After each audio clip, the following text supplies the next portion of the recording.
Bacaan Harian Katolik 24 September 2025.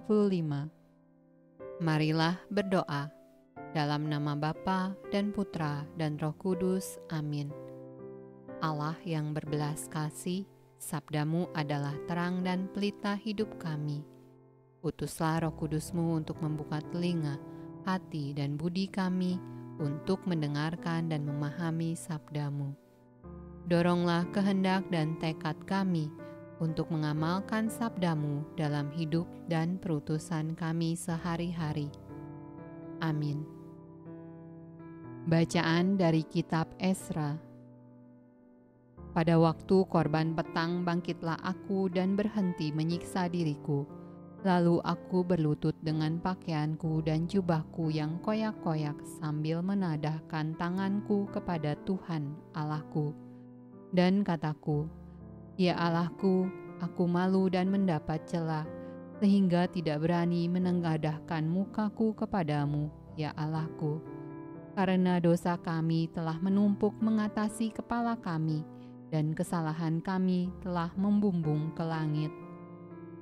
Dari zaman nenek moyang kami sampai hari ini, kesalahan kami besar, dan oleh karena dosa kami, maka kami sekalian dengan raja-raja dan imam-imam kami diserahkan ke dalam tangan raja-raja negeri, ke dalam kuasa pedang, ke dalam penawanan dan penjarahan, dan penghinaan di depan umum, seperti yang terjadi sekarang ini.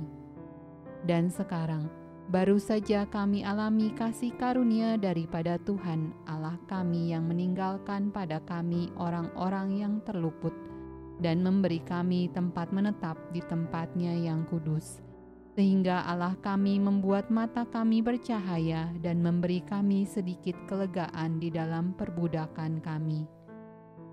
Karena sungguh pun kami menjadi budak, tetapi di dalam perbudakan itu kami tidak ditinggalkan Allah kami.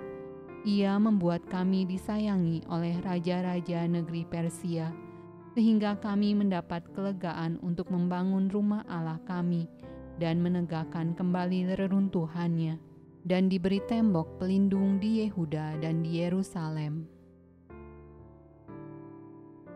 Mazmur tanggapan dari Kitab Tobit. Sebab ia menghajar tetapi juga mengasihani, ia menurunkan ke dunia orang mati, jauh di bawah bumi, tetapi juga mengangkat dari kebinasaan dahsyat. Tidak ada yang luput dari tangannya. Hai anak-anak Israel, muliakanlah Allah di hadapan segala bangsa, sebab ia telah menyerahkan kamu di antara mereka. Di sana pun ditunjukkannya kepadamu kebesarannya. Agungkanlah dia di hadapan segala yang hidup, sebab dialah Tuhan dan Allah kita. Dialah Bapa dan Allah kita selama-lamanya.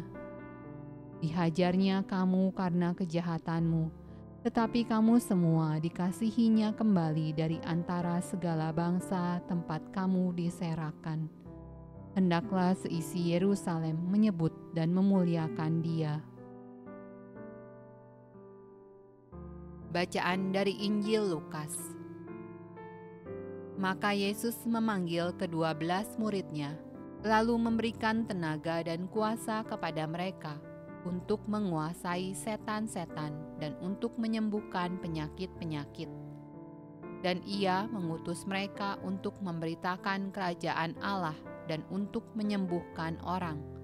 Katanya kepada mereka, "Jangan membawa apa-apa dalam perjalanan, jangan membawa tongkat atau bekal, roti atau uang, atau 2 helai baju.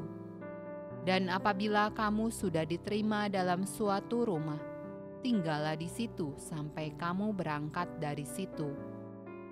Dan kalau ada orang yang tidak mau menerima kamu, keluarlah dari kota mereka dan kebaskanlah debunya dari kakimu sebagai peringatan terhadap mereka."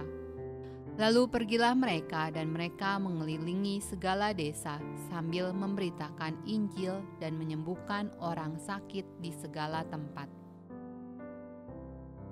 Demikianlah sabda Allah. Terpujilah Kristus. dalam nama Bapa dan Putra dan Roh Kudus. Amin.